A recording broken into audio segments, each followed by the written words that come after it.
Okay, so we're going to call the meeting to order at 11:37. The first thing we want to do is review the minutes from the last meeting. So if you will take just a minute or two to do that, and then we'll take a vote on that.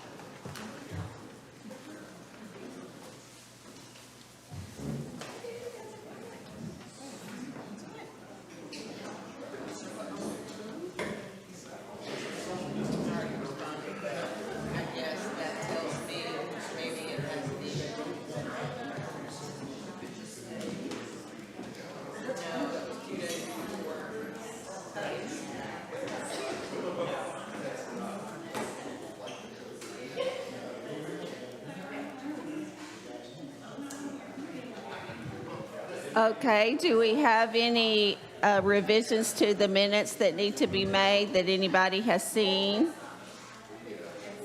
Does everything look good? Okay, we will take a motion then to approve the minutes as written. Do I have a motion? Anyone? Someone? Bobby Livingston makes the motion. Do we have a second? Second, I'm sorry, I didn't see who did that. Oh, Cam Bridgers. All right, so we have a motion and a second. So all those in favor of approving the minutes as written, please say aye. Sound good? Okay. All right, so the minutes have been approved. The next thing we would like to do, is there anybody here today that is here for the first time? Okay, would you mind just standing up and introducing yourself? We've got one here. Hi, everybody. I'm a former high school teacher, and now I work for Pet Communities, and I'm the health and education person for the Pet Community. So I come around and I do activities with the kids and arts and crafts, and also do fun goodie bags for the teachers. So, and I work for all of Alice County. Nice to meet you guys. Thank you so much for being here. We appreciate it. And then Mr. Zant. Hello, I'm Derek Zant. I'm the principal at Global High School. And he is principal extraordinaire, and we're glad he's here. Okay, yes, ma'am. I'm Laura Phillips. I am a counselor at Howard. Awesome. Thank you for being here. We appreciate that. You're our Howard representative, right? Yay, you. Congratulations. You get lunch every time we have a meeting. That's always a good thing. All right. So did Tom come in? Oh, there he is. Okay, Tom, why don't you come up and we will have our update from Reach.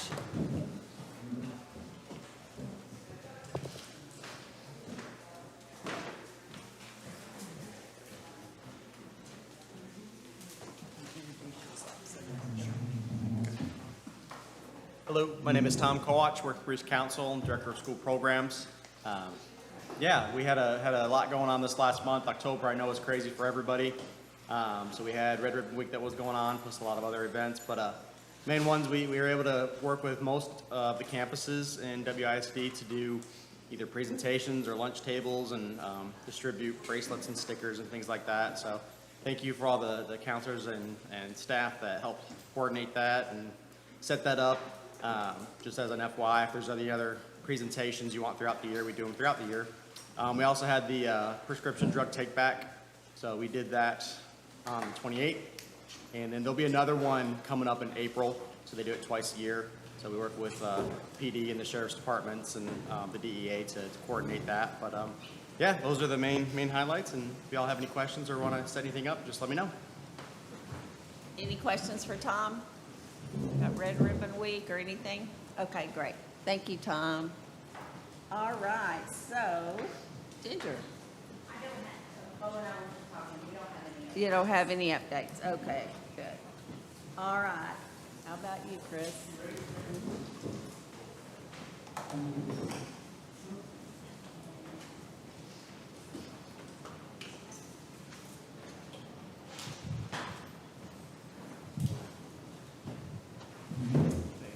Hello, everyone. I don't have just a lot of updates, but We have seen an uptick with the vapes. I think last time I jinxed us when I came here and said it was down. Those are still a problem. I think I just heard this morning that we've got a kid that was actually selling the vapes. I don't know the details on that, but of course that's a problem. And then Belvis told me today the drug dog was at Howard, I believe. All three junior highs, so we're still, of course, employing the drug dog on the campuses. Other than that, just a quick overview. I know it was a hot topic, and I was asked to kind of just speak about the fights that happened at the high school a couple weeks ago. I see heads nodding, so that kind of spun out of control real quick. Let me give you the facts of actually what happened so that if you have a different view, we can just squash that. It was 2 fights. They were related to each other, and they occurred within hours of each other. No ambulances were called. There was a student that was injured, but no ambulances were called, regardless of what you see. There was not 10 fights, and there was never a stabbing. I know that became a big deal, and I can tell you how that happened. And of course, when you're dealing with high school kids, somebody spilled a red Snapple on the ground. Another student assumed it was blood and yelled out, "Somebody's been stabbed."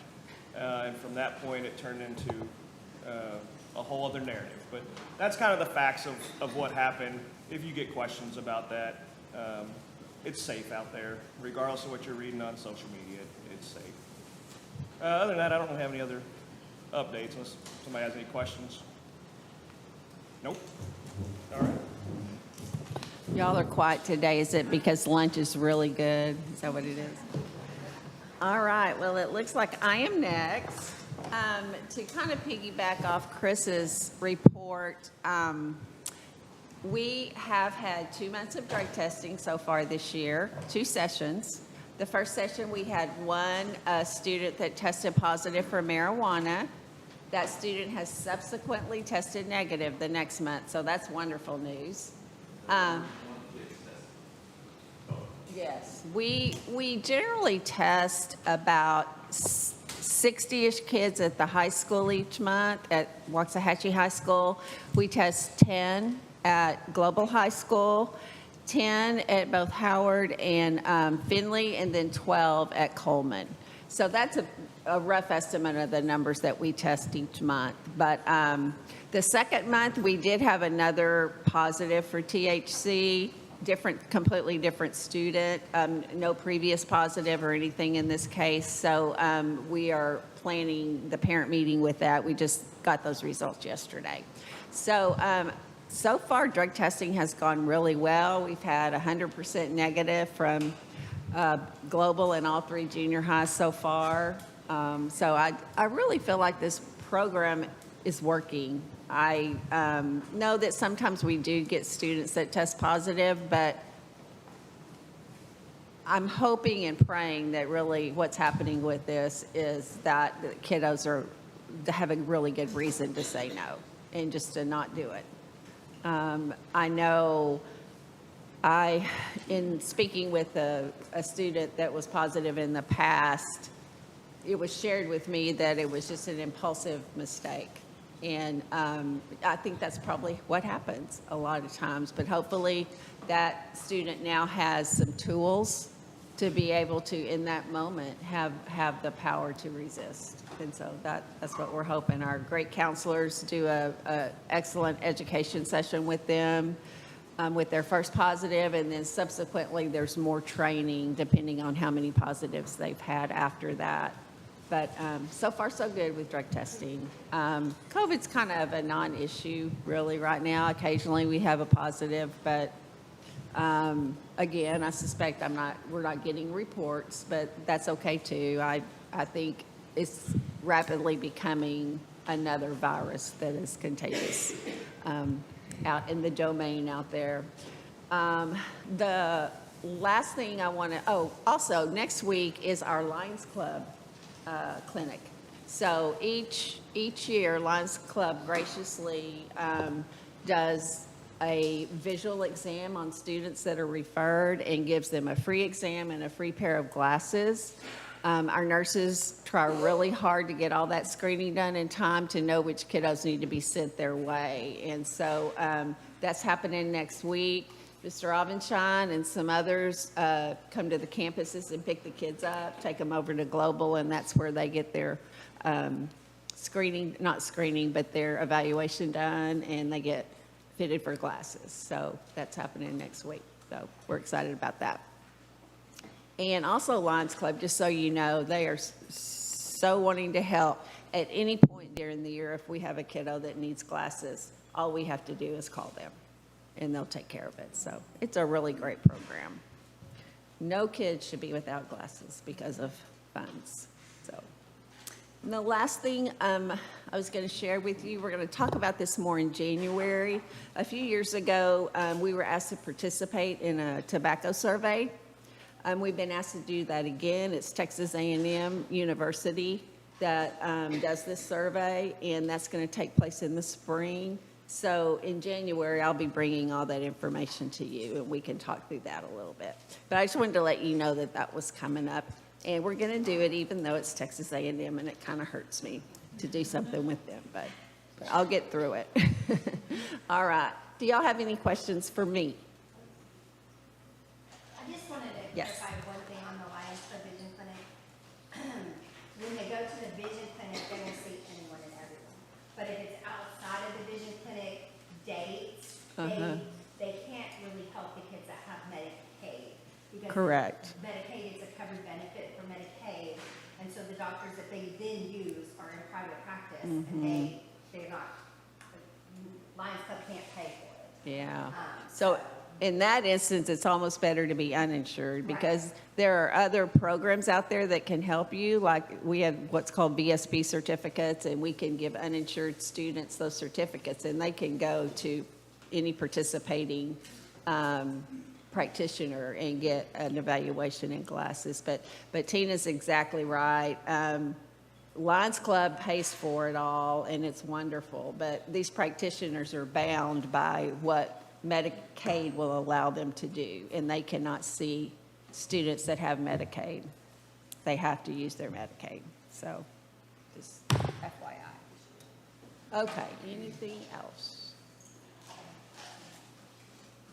Okay, all right, y'all are very easy today. I would like to have E.J. Harrison come up.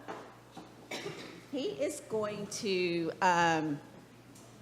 take you guys through the process we use, the app we've been using for our weather, for our determination if we cancel recess, if we don't cancel recess. He is obviously on the athletic side, and that's completely different. But I wanted him to go through the Perry app and just kind of explain what they look at.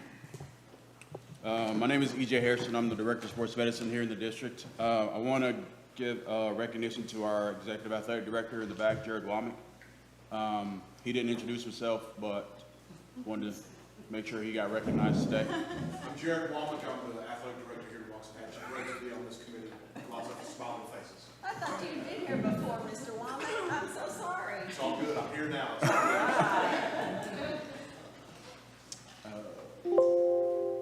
Does this guy work? I don't know. Oh, down. Okay. Yeah, okay. Okay, so here in the district, we use Perry Weather is the company. Pocket Perry is their app. This app helps us to track the weather in the district. We have a weather station at the high school, and we have a weather station at Waxahachie Sports Complex that we can feed off of for our athletics. So when we have bad weather in the area, we get notifications to our phones. If you have access on the desktop, you can look at that also. All of our coaches have access to the app and the desktop. We have our designated ranges for lightning.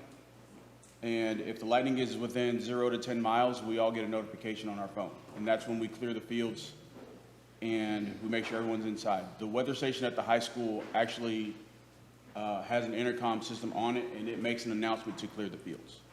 It also has a flashing light at the top. So if you don't hear it, you can still see it. We are in the process right now of getting one of those put at Lumpkin Stadium next week. for all the sports that take place out there. From the app or from the desktop, you can get a measurement for the temperature, the wind speed, the humidity, lightning and its distance. It has radar on it also, and it has the wet bulb globe temperature. This is a whole new slide by itself. Okay, what is the wet bulb? It has been a hot topic this year. It measures the temperature, the humidity, the wind speed, the sun angle, cloud cover, all those things in combination give you the wet bulb globe temperature. This is different from the heat index, which takes into account the temperature and the humidity, and is calculated in shady areas. This is in direct sunlight. So this past summer, there were days where the wet bulb was too high for us to be outside, and we had to cancel activity. We get those notifications on our phone too. That's all set in the app for us to have access, even if we can't, if I'm on the field, football practice, I can't be on my laptop in my office, right? So the app gives us notifications of weather. The athletic department and the sports medicine department, we work together with the Corey Stringer Institute at the University of Connecticut. They do all the heat research. They're one of the leading researchers of heat illness in the world. They do nationwide research. They do global research. They have done research to where we know what region we're in, and their research is based on our region. It's not research based on what it's like in Connecticut on this day at this temperature. They do in your region research, so we know exactly what we're dealing with and what the weather's going to be like for us. This is very small, but it was the only way I could actually get it on the slide. We have parameters for the wet bulb and what it looks like and what we can do when we're outside. So, for example, the top level says less than 82. That's not the temperature, that's the wet bulb. So if the wet bulb is sitting at 82, then we can have a regular practice and mandatory breaks each hour with at least a 3-minute break. At our extreme, at 92.1 or above at the bottom, we are not allowed activity outside at all. And just above that, the 90.1 to 91.9, we are allowed 1 hour of practice outside. Football is restricted to no pads, no helmet, and no conditioning activities.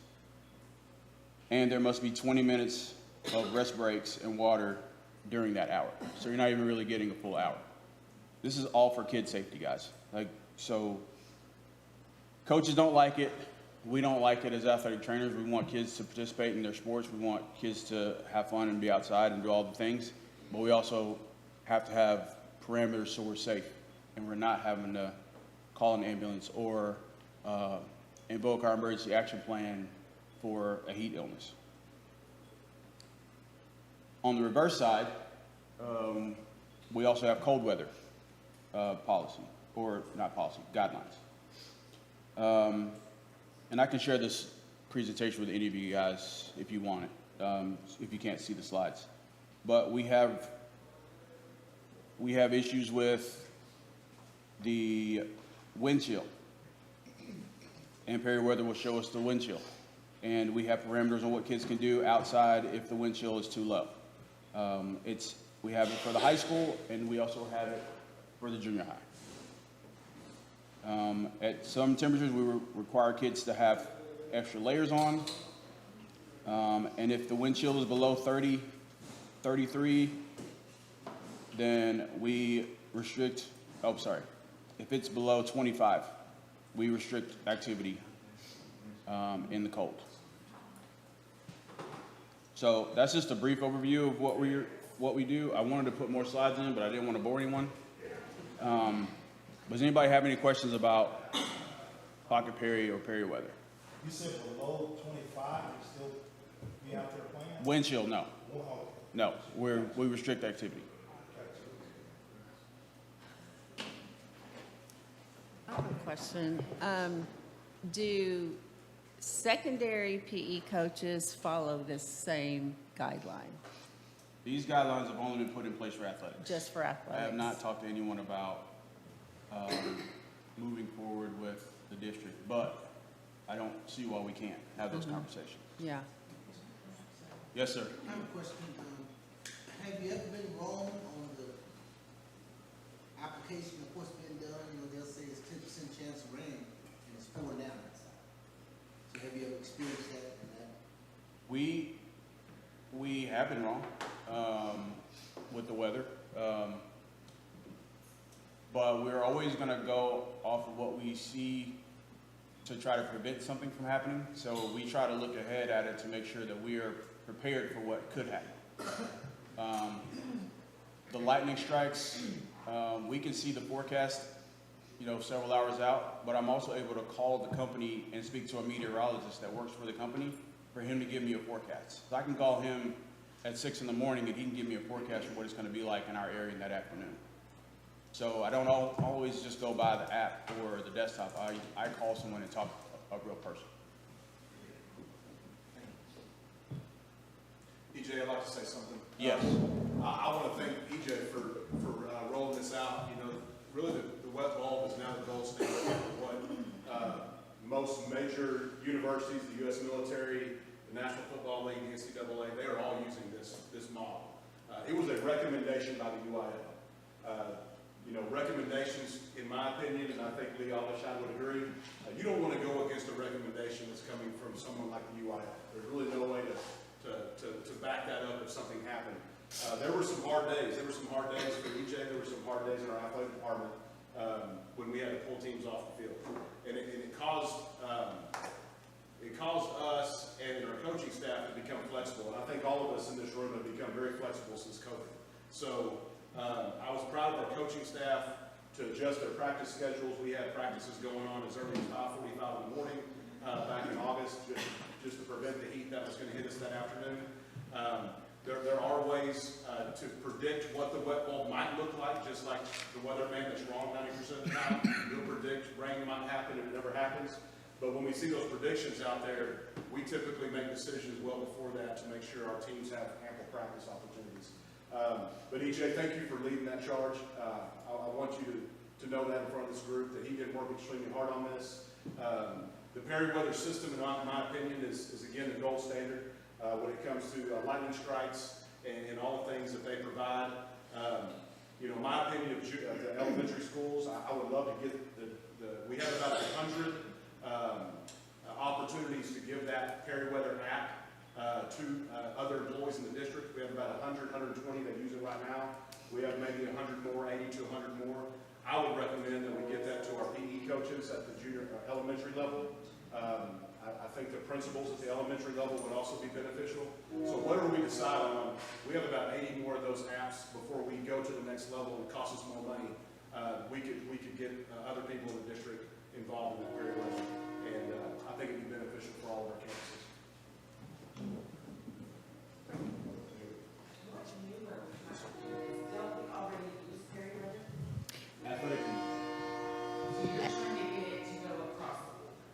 The nurses, for those of you that were on SHAC last year, you probably remember we changed the app that we use for elementary recess to Perry-Weather last year.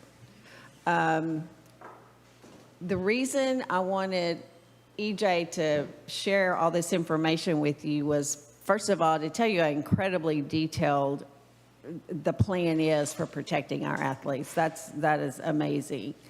And I also wanted to talk to you about how the whole process is affecting the elementary campuses. We've got nurses that have the Perry app now, and we've been using that the last year. The issue is teachers don't have it. So if a nurse is involved in, some emergency or something in a clinic and boom, recess needs to be called off, what if she's not able to do that? We want the teachers to be able to access that information as well. Now, is that even possible? That would be a lot of teachers, right? For sure, I think we could do principals, but then that would add, what if that principal is involved in something at a given moment? So our issue really is we need something that's very accessible to teachers. Because, Also, we're just talking 15 minutes. 15 Yeah. minute recess. Yeah, We're not talking an hour-long athletic practice. Yeah. Or an hour and a half practice. and I 15 think, minutes go outside. I think that's the issue. As important as all this is for athletics, we probably don't need quite the detail for elementary recess. We just need a place to go to be able, that everybody has access to look and see if it's safe to go outside. But that wouldn't be a teacher by teacher decision, the campus. No, Would make that determination, the campus is making that determination, correct? correct. I just want them to have We have a policy. We have a SHAC policy that we follow that has parameters. Yeah. Which are different than Right, athletics. than athletics.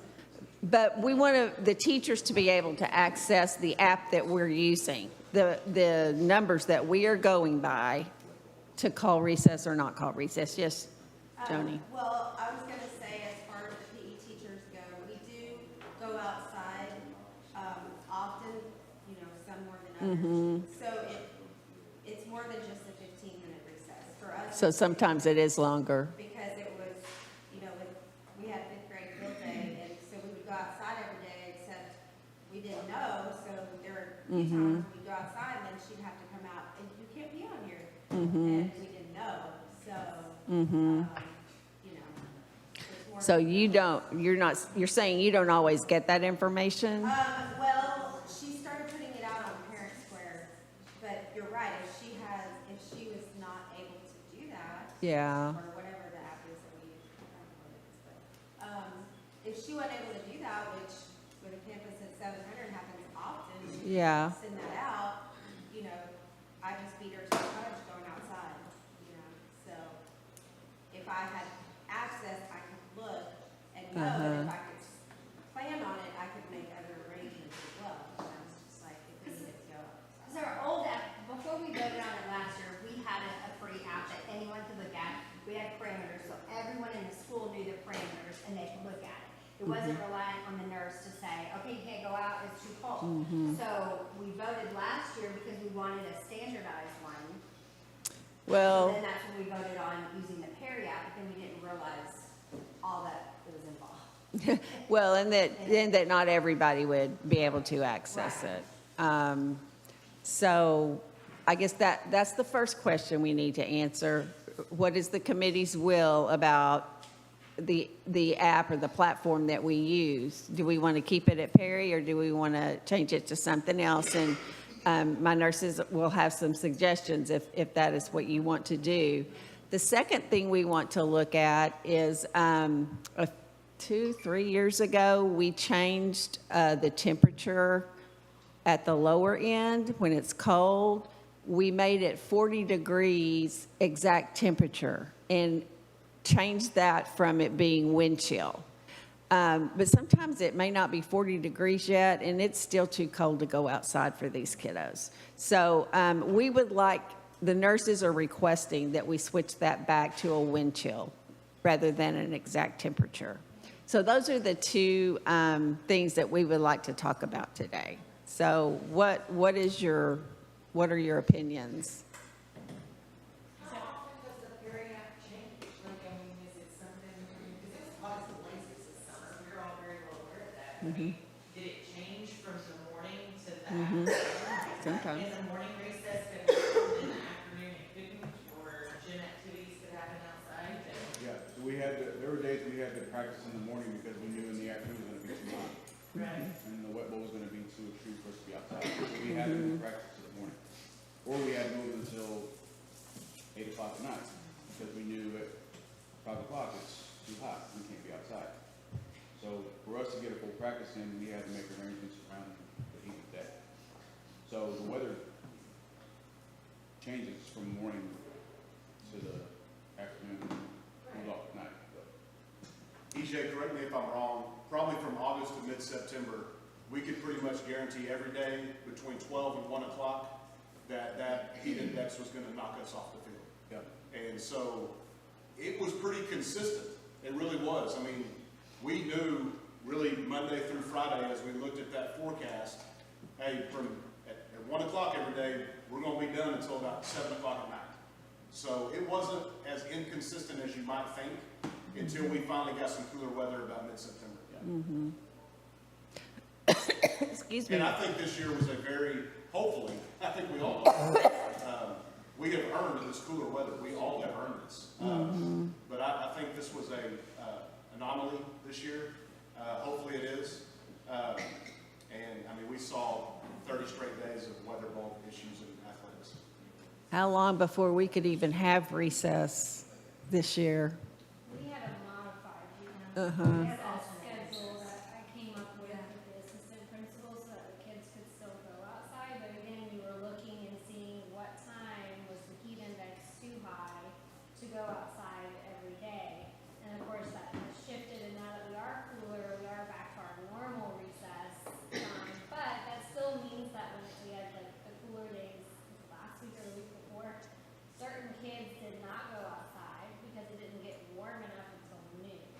So you're trying to predict your whole day off of the app and sending out emails saying you can't go outside till 11:30 or 1:30 or whatever it is. Yeah, recess is going on all day, which means some grade levels were disqualified because their recess was in the hottest part of the day. So I know that's an issue. Why don't we take the easy one first? Let's discuss changing the 40-degree lower parameter from exact temperature to wind chill.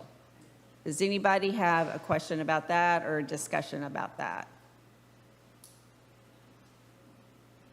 Yes, ma'am. Can you speak of like the health advantages or disadvantages to doing that? Because I know, I'm thinking of the students, a lot of them do come prepared for the weather. And so if they are prepared for the weather, is that a legitimate concern? Well, I think we do have to have parameters at both ends because as we all know, not all students are prepared, sadly. So we do have to have guidelines that we go by on either end.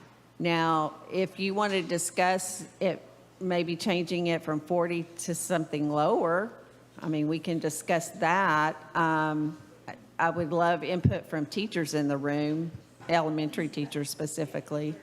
I'm sorry? Yes, I was Yeah. Yeah. oh my gosh, they have jackets, they have gloves. Yeah. Why can't they go outside? Yeah. That's legit. What about you? What do you think, Amanda? I agree with you. I think not all campuses are the same, but making it one way would make accountability. Not everybody pays attention in the morning if they have jackets or gloves, but we can't predict the weather, if it's gonna be windy or cold. Yeah. But I do agree with you. Yeah. I think that's the deal about the wind chill. It can be 40 and still Right. and be okay, and it can be 48 and windy and you're freezing to death. So that's kind of our thought process on wind chill.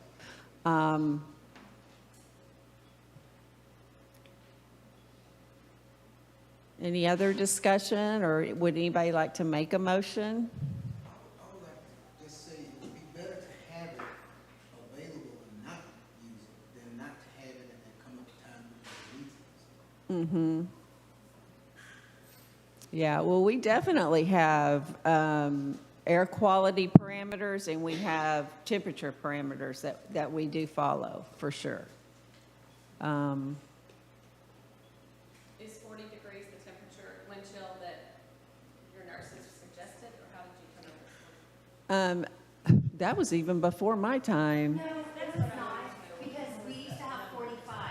Oh, That you're was our right. actual. Yeah. And we called around the other districts. to see Yes. What temperature they stopped letting their kids out. I'd forgotten about And that, it yeah. was 40, Yeah, so, yeah. at the time. I think I feel like it's a good temperature, but I would love to hear what you guys think.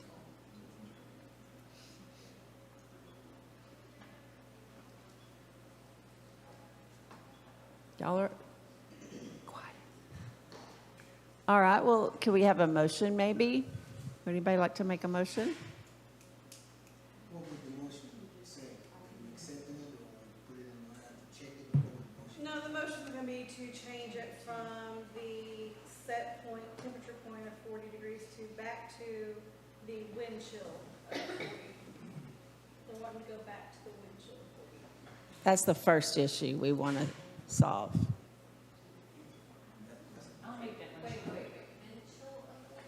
Yes. So it could be 45 degrees, but the wind chill be 38. Yeah.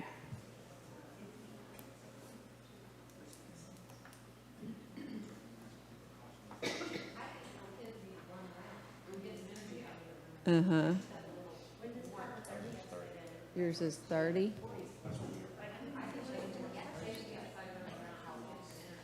Mm-hmm. So, yeah, no. Okay, what would you suggest? What temperature do you think? Uh-huh. Yeah. Yeah. Mm-hmm. In athletics for junior high, we have it set at 35. Across the board? 30. 30 is below freezing. I think we might get some parent upset with that. Uh-huh.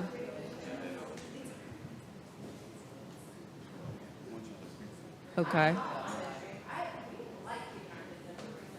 Oh, I know teachers hate it, believe me. Teachers hate it.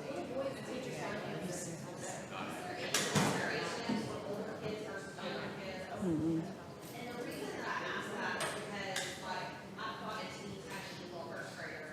Mhm. Mhm. But I understand that for a fifth grader, that's different.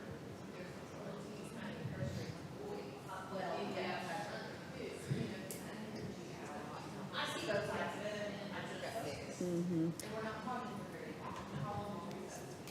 Yeah, about 15 minutes. Mhm.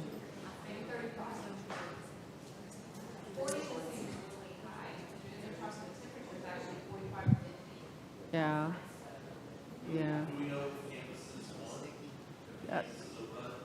I have two elementary nurses here. I have a couple of elementary teachers back there. What do y'all think, nurses? It's a sticky situation with parents, and we have a lot of kids that are asthmatics, and so cold weather can trigger them. And so the allergies as well, which is why we have the other parameters with air quality. Mm-hmm.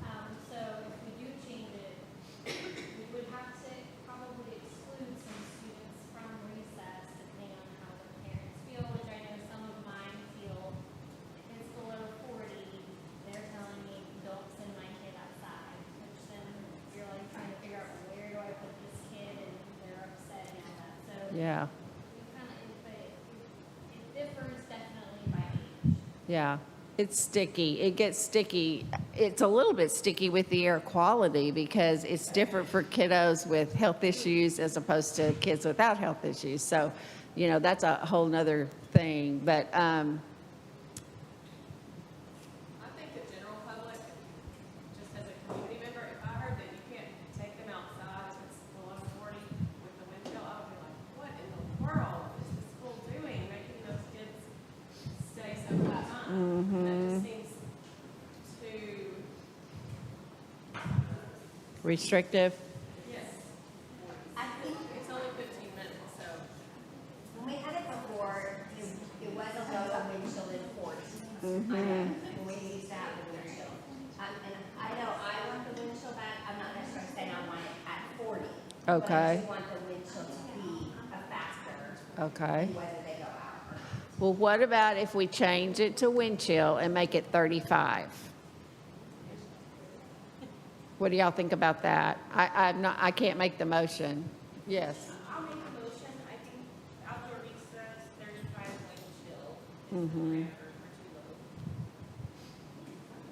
What do y'all think? You second it? Okay, so Ms. Northcutt made the motion and it was seconded. Okay, so no outside activity if windshield is below 35. Correct.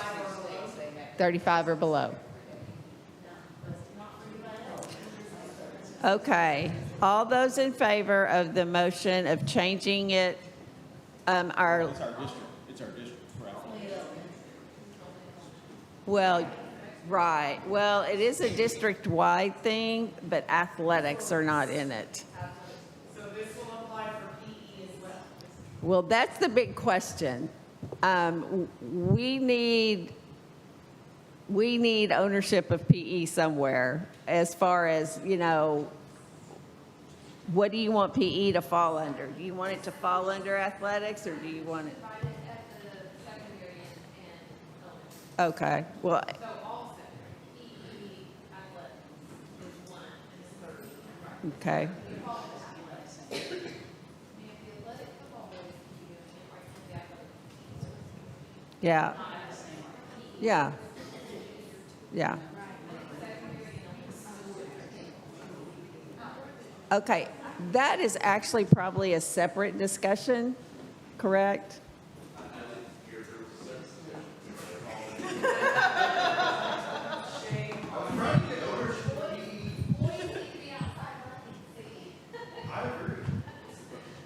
Well, the question is, on the secondary level, did they fall under the athletic protocol or did they fall under our elementary protocol that we've been using for those kids? Is there a secondary recess? There's not a recess, but there are PE classes. Oh, I'm sorry. PE is curriculum. PE is campus. PE doesn't follow any specific, I'm not saying you could make the decision to PE to follow that. Yes. That's not necessarily true. You could do it differently or PE then, it'll fall under.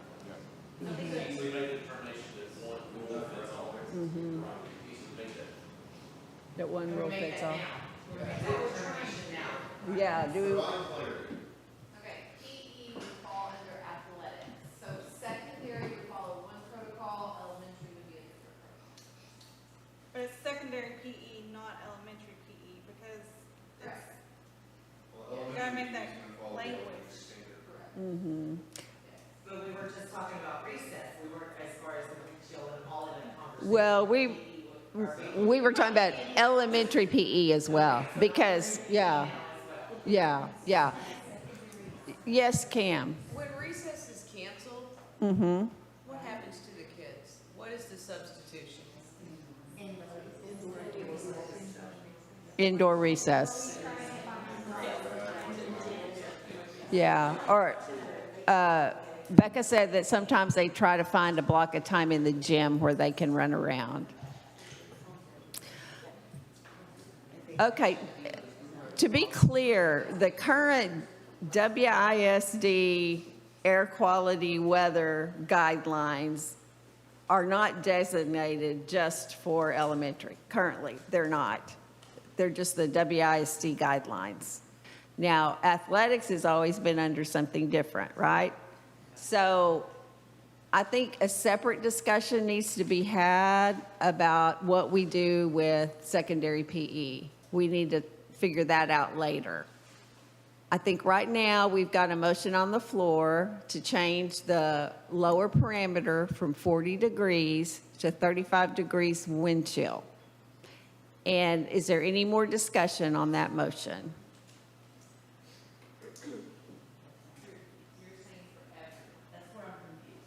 Well, currently, that's the motion that's on the floor. It's just to change.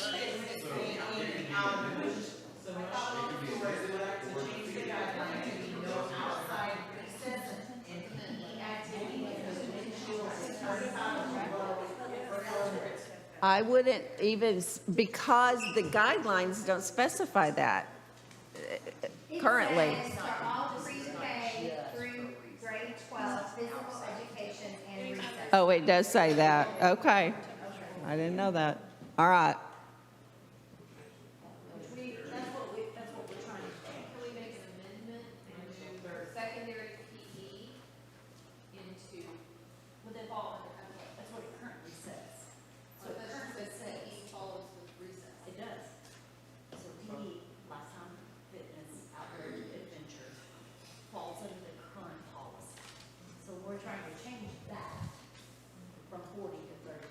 Correct.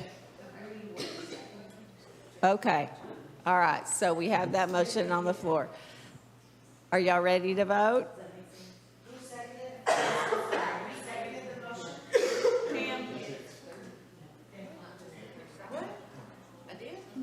All right. Do you have a question? Oh, no. Okay. Okay. All right. I'm going to call for a vote. All those in favor of changing the lower parameter from 40 degrees to 35 degrees wind chill, please say aye. Aye. And those opposed? Nay. One nay. Who was that? I'm sorry. Okay. Sandy. Sandy was a nay. I feel for you, Sandy. I had that same thing one other time. Okay, so, yeah, it's okay. It's all good.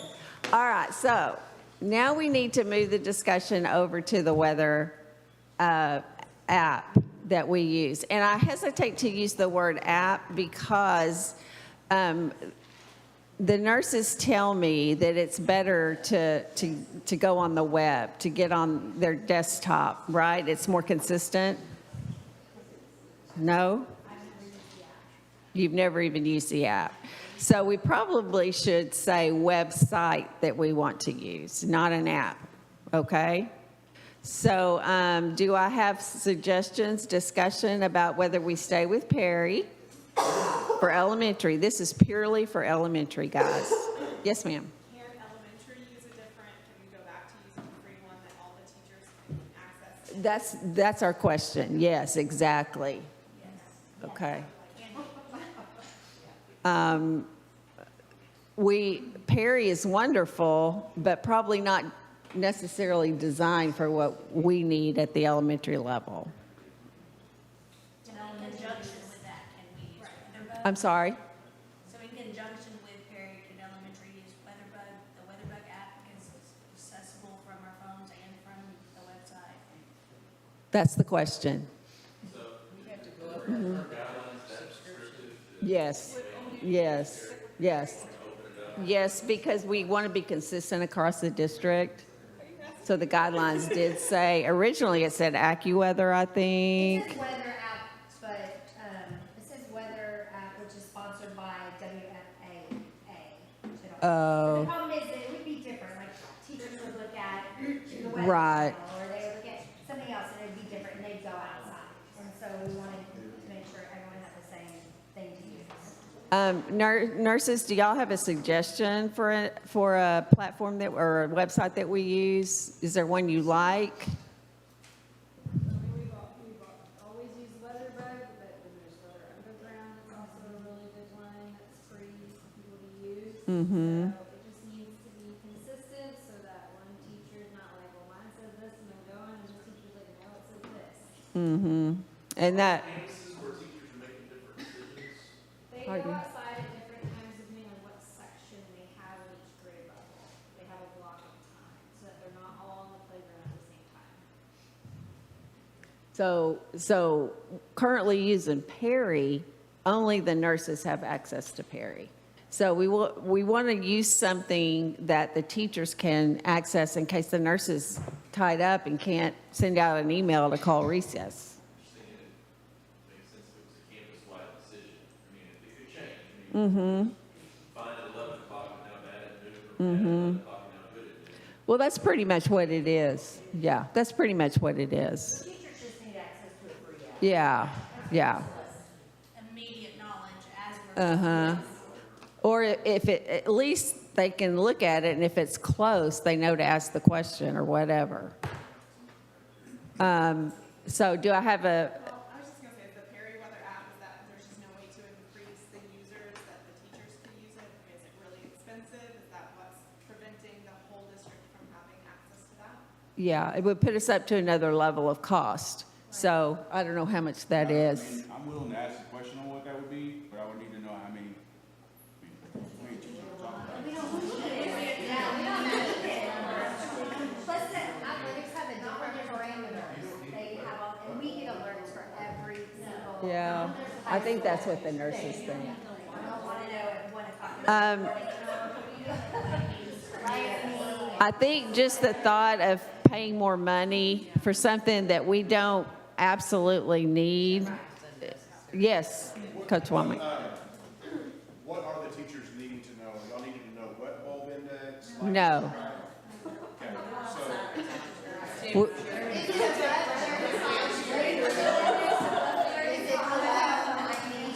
We need to know heat index at the top and wind chill at the bottom. That's what we need. So does anybody want to make a motion for a specific website that we use, changing it to a specific website?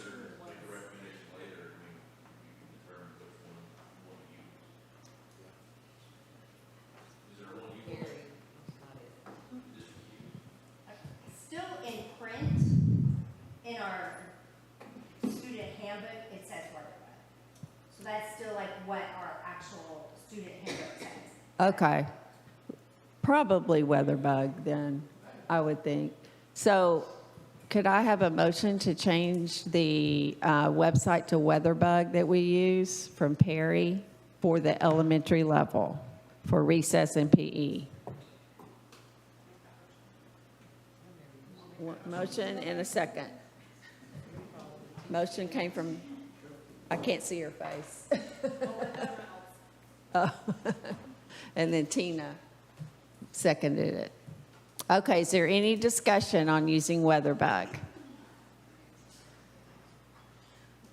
what is Yes. maybe you can answer this. What is the lightning strike district policy for our campuses? That is not included in the guidelines. Now, is that something we need to talk about? We may need to include that. I don't know. I'm trying to open up a can of worms. I just didn't. No, that's something I've never been asked before, to be honest, and it's a good point. I mean, the main reason that we all started having these apps in Mm-hmm. the athletic world was for lightning strikes. That was the initial That's what started issue. it. So I always think, that's the first thing that pops in my mind when I think of taking care of, kids and outdoor activities. Yeah, absolutely. What does that look like? And that could be another discussion for. Yeah, it probably will have to be, but that's something I can sure gather information on. Maybe we can put that specific thing on the agenda for next time. Yes. Okay, so it's now the appropriate time to have that discussion about high school PE or secondary PE, I should say. Secondary PE. Right. Easier if we follow for the people that are coaches. Mm-hmm. If they're a football coach or basketball coach and they're looking for 30 degrees for their athletes, but they also teach outdoor adventures, then they're thinking 30. I think secondary just needs to all follow the same guidelines. As athletics? As athletics. Okay. I tell you what, it makes perfect sense. So let's vote on what's on the floor. That's okay. And then we'll talk about that. Okay. If we can we talk about that? Because it's not on the agenda. To put secondary PE under the athletic protocol for weather. We can vote on that? Okay. All right. So the motion on the floor right now is to change the app that the elementary schools use to WeatherBug. All those in favor of making that change, say aye. Aye. Those opposed? Ron called and opposed. I think we'll set ourselves up to have to redo this again later when we want to change the app, which the app is irrelevant. I mean, truly, the naming of the app and the procedure is irrelevant. Each campus could have their own different app, don't really care whether you're going to WFAA or WeatherBug or whatever, doesn't really matter, you're gonna come to the same result. My only objection is to putting the actual name of the app we're going to use in the recommendation. Well, our desire is for consistency, and if Dunaway's canceling recess and Shackelford's not, then we're going to get, Because it do vary, times vary, because, we're gonna get calls that say, 4D didn't get to go out for recess, but 4E did. yeah, yeah. And Dunaway and Shackelford are far enough apart that it could be They could be, yeah. Do grade levels not go to recess together? We used to. No. And kids, grade level, all the same grade level, they go to recess. We've had it in the past meetings. But it also can change from 10 to 11. Yeah, It goes outside. right. I mean, that's the desires for consistency. You have a good point, though. You have a very good point. Okay, so the next thing up for discussion is, would we like to designate secondary PE to fall under the athletic guidelines as opposed to falling under what we've been using mainly for the elementary schools? So that's what's on the table now. Would you like to have, someone like to make a motion, and then we can have some discussion? Isn't that the normal procedure? This all falls under potential change to other guidelines for. Okay. So we're good. Okay. All right. So, so that is the thought process, is that we move secondary PE, not really move it, because I think they've been following that anyway, but that it officially be under the athletic protocol. That Bobby Livingston made that motion. Is there a second? I'll say. Ginger seconds. I have a question. Okay. So does that mean that the secondary nurses will use pocket parry? Or are they gonna use, if they're gonna go under our guidelines? Really, the secondary nurses have not been involved in going outside. They leave it up to the coaches. So I think that is okay. Coaches have it, so. Yeah. And there's no recess or anything. Wait, Coleman had recess. They don't. Yeah, it doesn't They make don't sense. anymore. Yeah, it doesn't make sense for high school kids to go by Yeah. elementary protocol. So my question will then be, before we vote, who will have oversight over these PE coaches and making sure they know what they're supposed to follow, and We do. athletics will? Okay, I just want to make, I don't want to make assumptions. So, okay, good, I good. mean, the good thing about that is 90% of our PE coaches at the secondary level are. They're doing it anyway, yeah. I mean, it's what they know, it's. Yeah, I think that makes perfect sense. Okay, are you guys ready to vote on that? All right, all those in favor of putting secondary PE under the athletic protocol for outside activity, please say aye. Aye. Those opposed? Thank you. I'm exhausted. No, I appreciate it, guys. That's why we're here, is to go through things like that. I got other guidelines. Okay. Okay. We don't have much of a wellness committee report, but I did. Yes, we are hashing it out today. So after this meeting, I can't be too exhausted because we're going to go through all the stuff for the wellness committee audit. So yes, all are welcome. All are welcome to do that with us. So that's our report. Okay, I just need a motion to adjourn. Okay, everybody wants to stay. Good. Okay, Rainey made the motion, and I'm going to have EJ second. All right, is there anybody opposed to adjourning? No. Okay, thank you guys so much. We are adjourned.